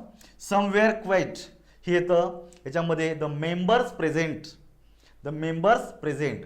तर मेंबर हा नाऊन आहे, उपस्थित असणारे पॅरेंट्स आपण म्हणतो मेंबर, त्यामुळे हा ॲडजेक्टिव्ह झाला पॅरेंट्स इनवॉल्ड. इनवॉल्ड पॅरेंट्स नाही, पॅरेंट्स इनवॉल्ड म्हणजे नामाच्या नंतर सर्वनामाच्या नंतर यांचा यूज झालेला आहे. फार कन्सेप्ट पाठच करून ठेवायची. पुढे बघा find out the incorrect sentence विचारलं, राज्यसेवेला आलेलं आहे. He was as white as a sheet. तर जनरली हे एक्सप्रेशन आहे ॲडजेक्टिव्ह मध्ये, as white as a sheet. तर हे एक्सप्रेशन या ठिकाणी आपल्याला काय करायचं मित्रांनो विचारलेलं आहे, पण आपल्याला काय विचारलंय, इनकरेक्ट सेंटेन्स विचारले. हे लक्षात ठेवत चला, करेक्ट विचारले का इनकरेक्ट विचारले. अरे तुमच्या एका पेपरमध्ये भरपूर सारे प्रश्न येतात, कधी हे कॉन्टॅक्ट प्रमाणे येतात, त्यामुळे इनकरेक्ट सेंटेन्स विचारल्यामुळे इथं आपल्याला बघायचं as white as a sheet हे बरोबर आहे, त्यामुळे तुम्हाला ए उत्तरामध्ये येणार नाही, कारण ए तर करेक्ट आहे, त्यामुळे ए असणारा पर्याय रिमूव्ह करा, गेला. दुसरं बघा, it was more expensive than I thought. मी जो विचार केला होता त्याच्यापेक्षा ते अधिक एक्सपेन्सिव्ह आहे. मित्रांनो नोटीस करा, हे सुद्धा कंपेरेटिव्ह डिग्रीच्या कॉन्टॅक्ट प्रमाणे बरोबर आहे. एक्सपेन्सिव्ह ॲडजेक्टिव्ह आहे, त्याला ER जोडत नाही म्हणून मोर वापरला, कंपेरेटिव्ह डिग्री म्हणून द्यान आलेला, काही अर्थ नाही आहे. तुमचं बी सुद्धा बरोबर येत आहे. मग बी असणारा सुद्धा जर पर्याय काढला, कारण उत्तर आपल्याला इनकरेक्ट विचारलंय, करेक्ट नाही, त्यामुळे करेक्ट असणारे पर्याय एलिमिनेट करायचे. 3 पर्याय गेलं म्हणजे मित्रांनो सी आणि डी उत्तरात येणं अपेक्षित आहे. पर्याय क्रमांक 1 का चुकीचे पाहून घ्या. काय दिले या ठिकाणी, this is the most oldest theatre in London. तुम्हाला मी सांगितले ॲडजेक्टिव्हचं एक्सटेन्शन म्हणजे डिग्री, ॲडजेक्टिव्हचा ॲडव्हान्स यूज म्हणजे डिग्री. तर मित्रांनो हे डिग्रीच्या कॉन्टॅक्टमध्ये वाक्य दिलेलं आहे. ओल्डेस्ट हे सुपरलेटिव्ह डिग्रीतलं ॲडजेक्टिव्ह आहे. जर एखाद्या विशेषणाला सुपरलेटिव्ह डिग्रीमध्ये EST प्रत्यय जर ऑलरेडी जोडता येत असेल तर त्याच्या अगोदर मोस्ट हा शब्द वापरला जात नाहीत, किंवा मग EST काढून टाकायचा, जर मोस्ट बळच हाणून मानून वापरायचा ते पण चालत नाही. जर वापरता येत नसेल, जसं ब्युटिफुल ॲडजेक्टिव्ह आहे, ब्युटिफुलेस्ट होत नाही, म्हणून the most beautiful, dutiful the most dutiful, sincere the most sincere. हे अँगलनी मोस्ट तेव्हाच येतो जेव्हा सुपरलेटिव्ह मध्ये विशेषणाला EST जोडत नाहीत, आणि मोस्ट पण वापरायचा आणि EST पण वापरायचा. डबल सुपरलेटिव्ह इंग्लिशमध्ये ॲक्सेप्टेबल नाही, त्यामुळे सी चुकलेलं आहे, त्यामुळे सी उत्तरात आला. आणि पुढे बघायचं, she is one of the kindest woman. Notice करा, जेव्हा तुम्ही वाक्यामध्ये वन ऑफ द ची रचना घेता, याच्यानंतर येणारं जे नाऊन आहे हे कंपल्सरी प्लुरल पाहिजे. कसं पाहिजे? प्लुरल, अनेक वचनी. मग वुमेन नको, वुमेन, WOMEN हे पाहिजे होतं. ठीक आहे, त्यामुळे डी सुद्धा चुकलं. सी आणि डी ला उत्तरात घ्या, 1 नंबरचं उत्तर येते. पार शुअर शॉट उत्तर बरोबर येतात मित्रांनो, काही काळजी करायची नाही. His behaviour is sometimes childish. बघा, कंबाईंड सी 2018चा पेपर आहे आणि खूप वेगळ्या अँगलनी विचारलाय. तर मग अशा प्रश्नांचा थोडा विचार करा व्यवस्थितपणे. 17 नंबरचा प्रश्न दिलेला बघायचा. हिज बिहेवियर, त्याचं जे काय वर्तणूक आहे हे कधीतरी कसं असायचं? कसं असतं? चाइल्डिश असतं. चाइल्डिश म्हणजे मित्रांनो पोरकट, बरोबर आहे काय? एखादा चांगला एका विशिष्ट एज मधला एखादा चांगला व्यक्ती, आपण प्रौढ व्यक्ती म्हणतो.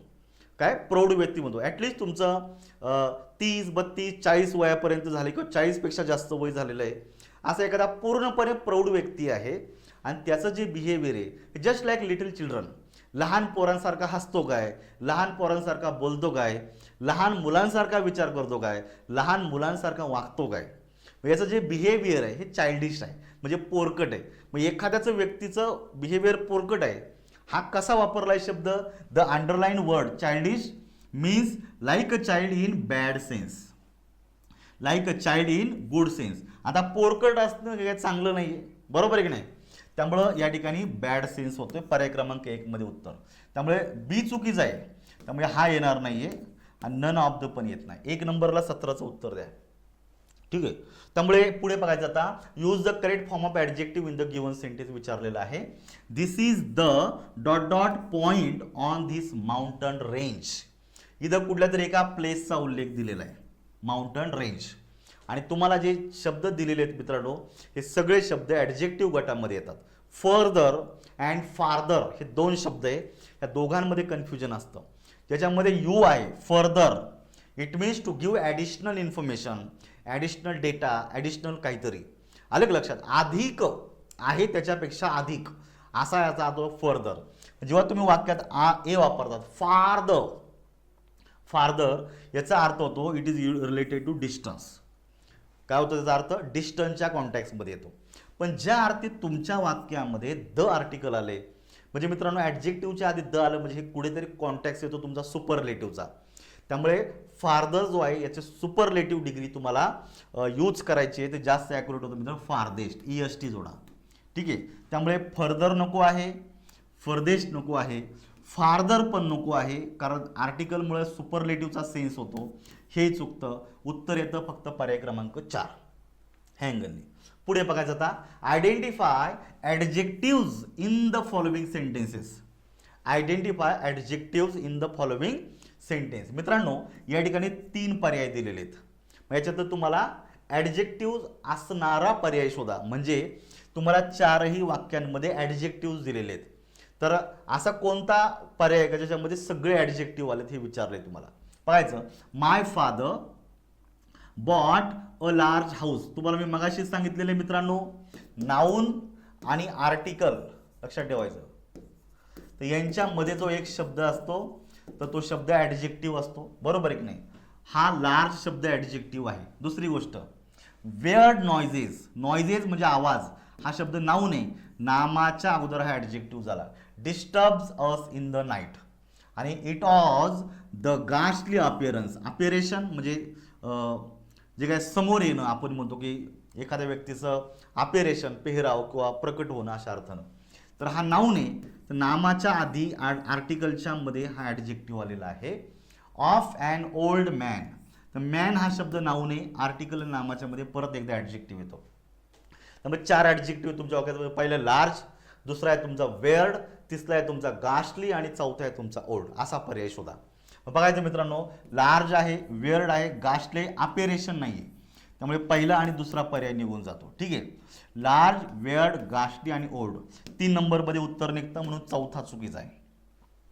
बघा, चूज द करेक्ट सेंटेन्स विचारले. एक्साइज 2017 काय विचारले बघा. या ठिकाणी ABCD 4 वाक्य दिलेले आहेत आणि त्यांच्यापैकी बरोबर वाक्य शोधायचं आहे. परत एकदा कॉमन इररच्या अँगलनी तुम्हाला प्रश्न विचारलाय, त्यामुळे ह्या पद्धतीनं तो परत एकदा समजून घ्या मित्रांनो. बघायचं. My older brother is a doctor. तर तुम्हाला मी सांगितले मगाशीच, परत एकदा सांगतो, जेव्हा तुम्ही ब्लड रिलेशनच्या कॉन्टॅक्टमध्ये एखादं नाम वापरता तेव्हा त्याच्या आधी ॲडजेक्टिव्ह जे येतं ना, तर ते आपल्याला एल्डर वापरायचे कम्पॅरिझन करताना. ओल्डर हा 2 व्यक्तींच्या वयाची तुलना करायची, पण ते व्यक्ती ब्लड रिलेशनमधले नसावेत. इथं ब्रदर, सिस्टर आणि कझन हे जे शब्द आहे हे ब्लड रिलेशनमध्ये येतात, फॅमिली रिलेशनमध्ये येतात. त्यामुळे ओल्डर ऐवजी मित्रांनो एल्डर पाहिजे होतं. काय पाहिजे होतं? एल्डर. म्हणजे ए काय झालेलं आहे? चुकलेलं आहे. मग आता करेक्ट विचारलंय, ए उत्तरात येईल का रे? येणार नाही. मग ए असणारे पर्याय तुम्ही जर काढून टाकले, इथं करेक्ट झालेले आहे, तर पहिला पर्याय जातो आहे, तिसरा पर्याय जातोय. आता उरले 2च पर्याय, ए बी सी डी आणि ओनली सी. चेक करू काय भानगडे? बघायचं, Pankaj is Elder than his friend. परत एकदा मित्रांनो, तर जेव्हा 2 व्यक्तींमध्ये तुलना केली जाते, आता तो फ्रेंड आहे म्हणजे तो काय ब्लड रिलेशनमध्ये येत नाही, म्हणजे तुम्हाला ओल्डर वापरायचा. त्यामुळे ते एल्डर नको, काय पाहिजे होतं मित्रांनो? ओल्डर. आणि ओल्डरच्या नंतर दॅन येतो. एल्डरच्या नंतर हा एल्डर बघा, ELDER. एच्या नंतर टू वापरू शकता किंवा दुसरा काय वापरा, पण दॅन वापरायचा नाही. दॅन वापरायचा नाही. त्यामुळे बी सुद्धा चुकतो. मग बघा या ठिकाणी बी असणारा पर्याय जर करेक्ट काढून टाकला तर उत्तर फक्त येते 4 मध्ये. Only C is correct. काय दिलेलं बघायचं, he is the oldest member of the club. Superlative डिग्रीमध्ये विशेषणाच्या आधी द आर्टिकल येतो आणि विशेषणाला EST प्रत्यय लागतो. सी बरोबर आहे. आणि चौथं बघायचं, this is the older pair of shoes I have. बरोबर, this is the older pair of shoes I have. मित्रांनो, हे जे शूज आहे याची दुसऱ्या शूज बरोबर तुलनाच केलेली नाही. पहिली गोष्ट, याची दुसऱ्या कशाबरोबर तुलनाच केलेली नाही. जर तुलना नाहीच तर इथं म्हणजे ज्याच्या बरोबर केलेली अशी थेट तो शब्द नाहीये पुढं, त्यामुळे इथं कम्पॅरिझन होणार नाही. लक्षात ठेवायचं. म्हणून इथं तुम्ही म्हणू शकता, this is the oldest pair of shoes I have. The oldest बरोबर आहे का? त्यामुळे इथं द आर्टिकलच्या नंतर EST पाहिजे होता. त्यामुळे कॉन्टॅक्च्युअली डी चुकतो आहे, म्हणून फक्त 4 नंबरचं उत्तर करेक्ट आहे. पुढे घ्या, identify the parts of speech विचारलं. राज्यसेवा 17चा पेपर आहे. इथे तुम्हाला शब्द दिलेत बघा व्यवस्थितपणे. परत एकदा तोच पॅटर्न आहे. या ठिकाणी मी तुम्हाला सांगितलेलं आहे, he is a fast talker. Talker म्हणजे बोलणारा. मित्रांनो, नाम आणि आर्टिकलच्या मध्ये येणारा जो शब्द असतो तो ॲडजेक्टिव्ह असतो. त्यामुळे ॲडजेक्टिव्ह विधेय आहे, ॲडजेक्टिव्ह विधेय आहे. ॲडव्हर्ब नाही, ॲडजेक्टिव्ह विधेय. त्यामुळे पर्याय क्रमांक 2 रिमूव्ह झाला. दुसरं बघा, he was observing a fast. Article जे आलेलं असतं, आर्टिकल हे नेहमीच नामासाठी येत असतं. नाम नसेल तर आर्टिकल वापरत नाहीत, हे लक्षात ठेवायचं. मग या ठिकाणी अ फास्ट मध्ये फास्ट म्हणजे उपवास. त्यामुळे मित्रांनो हा शब्द नाऊन आहे. 2 नंबरचा पाहिजे नाऊन. ॲडव्हर्ब नाही 2 नंबरला, म्हणून पहिला पर्याय गेलेला आहे. हा नाऊन बरोबर आहे. ठीक आहे, याच्यातही नाऊन बरोबर आहे, हा वर्ब नाहीये, त्यामुळे तसं हा रिमूव्ह झालेला आहे. तिसरं, मुस्लिम्स हा झाला वाक्याचा subject. Fast during the Ramzan. वाक्या शेवटी पूर्णविराम आला, म्हणजे वाक्य विधानार्थी आहे. त्याची सुरुवात कर्त्याने झाली. कर्त्याच्या नंतर विधानार्थी वाक्यात फक्त जो शब्द येतो तो शब्द वर्ब असतो. फास्ट म्हणजे उपवास पकडणे. इथं फास्ट हा शब्द वर्ब आहे. त्यामुळे मित्रांनो बघायचं, वर्ब या ठिकाणी दिलेला आहे, बरोबर आहे की नाही? ॲडव्हर्ब नाही येतो, त्यामुळे चौथा पर्याय सुद्धा रिमूव्ह झाला. म्हणून इथं 21 साठी पर्याय क्रमांक 3 अगदी त्याचा मार्ग मोकळा झालेला आहे. म्हणजे चौथा हा बाय डिफॉल्ट काय यायला पाहिजे मित्रांनो? ॲडव्हर्ब यायला पाहिजे. सी ड्रो फास्ट. तर ड्रो हा शब्द आहे. ड्राईव्ह ह्या क्रियापदाचं भूतकाळी रूप आहे. ड्राईव्ह ह्या क्रियापदाचं भूतकाळी रूप झालं ड्रो. मग नोटीस करा मित्रांनो, क्रियापदाची व्हर्बची अधिक माहिती देणारा जो शब्द असतो तो असतो ॲडव्हर्ब. म्हणजे फास्ट हा शब्द ॲडव्हर्ब आहे. लक्षात ठेवायचं. विशेष करून अजून एक भाग लक्षात ठेवायचं, फास्टला LY जोडू नका, फास्टली करायचं नाही. फास्ट हा शब्दच ॲडव्हर्ब आहे, त्यामुळे हा ॲडव्हर्ब गटात जातो का जो फक्त 3 नंबरमध्ये दिलेला आहे. बघा, हे अँगलनी उत्तर देता आली पाहिजे. खरंच तुम्हाला बेनिफिट होतोय मित्रांनो. पुढचा, identify the parts of speech of the underline word विचारलाय बघा. Identify the parts of speech बघायचं.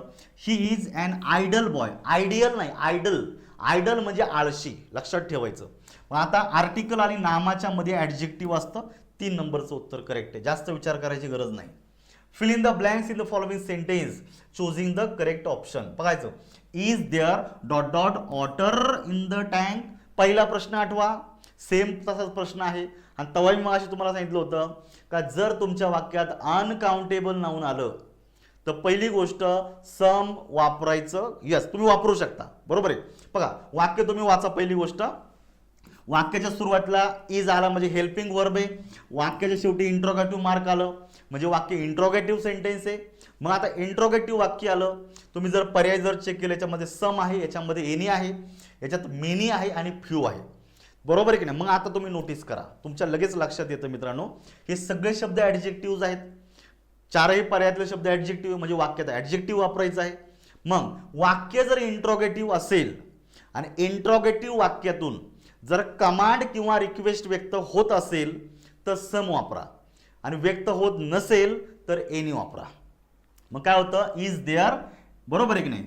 आता बघा, is there dot dot water in the tank, इथं काय या ठिकाणी वापरता येणार नाही. मग या ठिकाणी एनी वॉटर ही रचना तुमची बरोबर येते, सम वॉटर होणार नाही, बरोबर आहे. कारण हे वाक्य इंट्रोगेटिव्ह आहे. हे वाक्य कसं आहे, इंट्रोगेटिव्ह आहे, त्यामुळे रिक्वेस्ट नाहीये, कमांड नाहीये, त्यामुळे या ठिकाणी याला एनीचा वापर करा. त्यामुळे 23 साठी तुम्हाला एनीचा पर्याय बरोबर आहे. दुसरा अप्रोच लक्षात ठेवा मित्रांनो, मेनी हा जो शब्द आहे याच्यानंतर नेहमीच काउंटेबल नाऊन येतं आणि ते नाऊन अनेक वचनी असतं, एक वचनी नाही. त्यामुळे तिसरा पर्याय चुकलेला आहे या ठिकाणी. चौथा जो फ्यू आहे, फ्यू, अ फ्यू आणि द फ्यू हे जे 3 शब्द आहेत हे सुद्धा काउंटेबल नामाच्या आधी वापरतात. वॉटर हा 100% अनकाउंटेबल आहे, त्यामुळे फ्यू सुद्धा चालणार नाही. आणि या दोघांपैकी सम चालणार नाही. तुम्हाला मी रिझन दिलेलं आहे, त्यामुळे 2 नंबरचं एक्झॅक्ट उत्तर आहे, बिलकुल चुकत नाही. पुढे बघा, identify the underline word, PSI 2017. हा खूप चॅलेंजिंग प्रश्न आहे. याचं उत्तर मी तुम्हाला प्रॉपरली देतो, तुमच्या लक्षात येईल की नक्की कशा प्रकारे बघायचं. आता बघायचं, hearing the noise the baby woke up. बघायचं, hearing the noise the baby woke up. मग आता तुम्ही नोटीस करा मित्रांनो, तुमच्या वाक्यात अंडरलाईन केलेला जो शब्द आहे त्याचा टाईप विचारलेला आहे. या ठिकाणी दिलाय साऊंड्स, बरोबर आहे. अंडरलाईन वर्ड काय तो साऊंड आहे, साऊंड वर्ड नाही. हिअरिंग, हिअरिंग म्हणजे ऐकणे, हा काय साऊंड वर्ड नाही, लक्षात ठेवायचं. पहा, वर्ब नाउन्स, वर्ब नाउन पण होणार नाही, ज्याला आपण व्हर्बल नाउन म्हणतो, बरोबर आहे का. वर्ब नाउन ज्याला जरांड म्हणायचं का, तर तो जनरली तो पण येणार नाही. दुसरा येतो व्हर्बल वर्ब आणि व्हर्बल ॲडजेक्टिव्ह, पॉसिबिलिटी व्हर्बल ॲडजेक्टिव्हची जास्त आहे. कसं ते तुम्हाला सांगतो. बघायचं, हिअरिंग द नॉईज हा एक क्लॉज झालेला आहे. ॲक्च्युली हा क्लॉज नाही, ही फ्रेज तयार झालेली आहे. ही काय मित्रांनो, फ्रेज. आणि पुढे दिलेलं द बेबी ओकअप, दुसऱ्या वाक्याचा करताय तुमचा बेबी ओकअप हे क्रियापद दिलेलं आहे, बरोबर आहे. ॲक्च्युली वाक्य कसं आहे तुम्हाला सांगतो. तुमचं वाक्य असं आहे, बघायचं, द बेबी, बरोबर आहे की नाही, हर्ड द नॉईज, HEARD, कारण वाक्य भूतकाळात आहे. ओकअप म्हणजे वेगचा भूतकाळ ओक. हर्ड द नॉईज हे तुमचं मूळ वाक्य झालं. The baby heard the noise हे एक वाक्य झालं. आणि दुसरं वाक्य आहे द बेबी ओक अप, आवाज ऐकून पोरग उठलं. हे 2 वाक्य दिलेले. मग आपल्याला काय करायचंय, ह्या 2 सिंपल सेंटेन्सचं रूपांतर एकाच सिंपल सेंटेन्स मध्ये करायचं. हा सिंथेसिस या टॉपिक मध्ये रूल आहे, तुम्ही वाचू शकता, तुम्हाला मी कधी पण दाखवीन. सिंथेसिस या टॉपिक मध्ये रूल आहे का 2 सिंपल सेंटेन्स रूपांतर एकाच सिंपल सेंटेन्स मध्ये करायचं. एका सिंपल सेंटेन्स मध्ये करायचं म्हणजे तुम्हाला एकच सब्जेक्ट पाहिजे, तुमच्या वाक्यात एकच फायनाईट व्हर्ब पाहिजे आणि उरलेलं वाक्य. त्यामुळे एकच सब्जेक्ट आणि एकच फायनाईट व्हर्ब ठेवायचं. तर मित्रांनो, याच्यामध्ये जो सब्जेक्ट आहे तोच दुसऱ्या वाक्यात आहे, त्यामुळे तो एकदाच घ्यायचा. मी इथं घेतला द बेबी, हा एकदाच घेतलेला आहे. आणि जे तुमच्या पहिली जी क्रिया घडलेली तिच्यात जे व्हर्ब आहे, ह्या व्हर्बचं रूपांतर तुम्हाला पार्टिसिपल मध्ये करायचंय. कशामध्ये करायचं आहे, पार्टिसिपल. म्हणजे तो कशामध्ये जातो, ॲडजेक्टिव्ह मध्ये जातो, ठीक आहे. त्यामुळे हर्ड या क्रियापदाचं रूपांतर पार्टिसिपल मध्ये केलं, हिअरिंग, आणि उरलेलं वाक्य लिहिलं हिअरिंग द नॉईज, ही झाली ही फ्रेज. आणि दुसरं वाक्य ॲज इट इज लिहिलं. फक्त एका वाक्यात एक शब्द 2 वेळा नको म्हणून पहिल्या वाक्यातला द बेबी काढून टाकला. हर्डचं केलं हिअरिंग, तर हिअरिंग झाला पार्टिसिपल. म्हणून याला बोललं जातं मित्रांनो व्हर्बल ॲडजेक्टिव्ह, कारण पार्टिसिपल हा ॲडजेक्टिव्ह मध्ये येतो. येतं विश्लेषण लक्षात. मग ह्या गोष्टी तुम्हाला माहिती पाहिजे म्हणून उत्तर येते 4 नंबरचं. पुढे बघा, identify the sentence which are grammatically correct. 25 नंबरचा प्रश्न नीट लक्षात ठेवायचा. She looks charming. परत एकदा सांगतो, हा प्रश्न कॉम्प्लिमेंटवर आलेला आहे. मी तुम्हाला मगाशी सांगितलेलं आहे, कॉम्प्लिमेंट हा ॲडजेक्टिव्हच्या संदर्भात आहे. कारण कॉम्प्लिमेंटमध्ये दोन शब्द येतो, एक आहे तुमचं नाऊन आणि दुसरा आहे तुमचं ॲडजेक्टिव्ह. बरोबर. सी लुक्स, ती कशी दिसते, चार्मिंग. जर एखाद्या पर्यायामध्ये चार्मिंगली असतं तर ॲडव्हर्बियल झाला असता, आणि कॉम्प्लिमेंटमध्ये ॲडव्हर्ब वापरत नाही, ॲडजेक्टिव्ह अँड नाऊन. त्यामुळे मित्रांनो, चार्मिंग बरोबर आहे क्रियापदाच्या बद्दल, आणि लुक जो आहे हा लिंकिंग वर्बमध्ये येतो, 5 सेन्सेसमध्ये येतो. पहिलं वाक्य बरोबर आहे. आणि आपल्याला ग्रॅमॅटिकली कसे विचारले, करेक्ट विचारले, म्हणजे ए उत्तरात घ्यायचा आहे. मग आता चेक करा, ए कुठे कुठे, इथे ए आहे, इथे ए आहे, इथे ए नाही म्हणून दुसरा पर्याय गेला, इथे ए नाही म्हणून तिसरा पर्याय गेला. एलिमिनेशन करा म्हणजे तुमचं झंझटच राहत नाही. विदिन फ्यू सेकंड्स, काही सेकंदामध्ये 50-50 वर येऊन तुम्ही थांबताय. इतकं हे गोष्टी अपेक्षित असतात आपल्याकडे. लक्षात ठेवा, तुम्ही जर बोलला का मी रात्रंदिवस मेहनत करेल, सगळ्या टीचरचे क्लास लावेल, मुलांचं गायडन्स घेईल, चांगल्या मुलांच्या नोट्स पाहिजे, स्वतः नोट्स काढेल, रात्र मेहनत करेन, जास्त स्कोर करेन. मित्रांनो, फक्त डॉंकी वर्क करून, जास्त अभ्यास करून मार्क नाही पडत. तुमच्या अभ्यासाला अप्रोचची जोड पाहिजे, तुमच्या अभ्यासाला एक एलिमिनेशनची जोड पाहिजे. एलिमिनेशनमुळं लगेच तुम्ही काही सेकंदात 50-50 वर येत आहे. म्हणजे उरलेले 2 पर्याय आता तुम्ही बघूच नका, तुमचं बर्डन कमी होतं आणि उत्तरापर्यंत क्षणात पोहोचता. मग आता तुम्ही तिसरा आणि दुसरा पर्याय काय केलेला आहे, रिमूव्ह केला. आता उरले 2च, कारण याच्यामध्ये ए आलेला आहे. दुसरं बघा, Gopal is senior to you by 2 years. आपण ऑलरेडी पाहिलेलं आहे, सिनियरच्या नंतर 2 चालेल. बरं, सिनियर, ज्युनियर, सुपिरियर, इन्फिनियरचा 2 येतो, दॅन येत नाही. तर ही रचना इथे बरोबर आहे. म्हणजे मित्रांनो, बीलाही उत्तरात घ्यायचं आहे. बी या ठिकाणी पण आहे, बी या ठिकाणी पण आहे. आता फक्त इथं सीचा तर उल्लेखच नाही, कारण याच्यात सी नाही आणि याच्यातही सी नाही. त्यामुळे सीला सोडून द्या, काही संबंध नाही, तो चुकणारच आहे. बघायचं, this is the most ideal theatre. This is the most ideal theatre. आता एखादं म्हणजे सर सुपरलेटिव्हचं वाक्य होतं, बरोबर आहे. परंतु मित्रांनो, हे जे ॲडजेक्टिव्ह वापरलेले आयडियल, आयडियल हा ॲडजेक्टिव्ह सुपरलेटिव्ह आणि कंपेरेटिव्ह डिग्रीत कधीच वापरत नाही. तो आहे असा पॉझिटिव्ह डिग्रीतच वापरला जातो. म्हणून तुम्हाला बाकीचे शब्द पण इंट्रोड्यूस करतो. आयडियल आहे, परफेक्ट आहे, युनिक आहे, कंप्लीट आहे आणि एक्स्ट्रीम आहे, असे काही शब्द आहेत का या शब्दांचा वापर आपल्याला कंपॅरेटिव्ह आणि सुपरलेटिव्हच्या कॉन्टेक्स्टमध्ये करायचा नाहीये.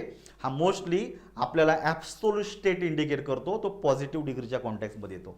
त्यामुळे द मोस्ट ही रचना चुकीची आहे. त्यामुळे सीला तसाही रिमूव्ह केलेला आहे आणि काही फरक पडत नाही, कारण उत्तरातच नाही येतो. आता राहतो फक्त डी. बघायचं, little money is better than none. Little money is better than none. मित्रांनो, मराठीत आपण म्हणतो काही नसण्यापेक्षा काहीतरी असलेलं बरं. लक्षात ठेवा, म्हणजे पार माझ्या खिशात 1 रुपया पण नाहीये अशा स्टेटपेक्षा ॲटलिस्ट 4-10 रुपये आहे, थोडंसं बरं वाटतं. बरोबर आहे. पार 0 बॅलन्स असल्यापेक्षा किमान 10 रुपये तरी आहे. म्हणून इथं तुम्हाला वाक्याला पॉझिटिव्ह सेन्स येतो. कसा सेंस येतो, पॉझिटिव्ह. त्यामुळे लिटलला निगेटिव्ह मिनिंग आहे. तुमचं वाक्यामध्ये पाहिजे होतं a little. A little money is better than none. म्हणजे काही पैसे नसण्यापेक्षा ॲटलिस्ट थोडेफार असलेले कधीही बरं, ही संकल्पना आहे. त्यामुळे आपण डीला रिमूव्ह करूया आणि इथं तसा डी नाहीच आहे. त्यामुळे पर्याय क्रमांक 4 उत्तर येत आहे.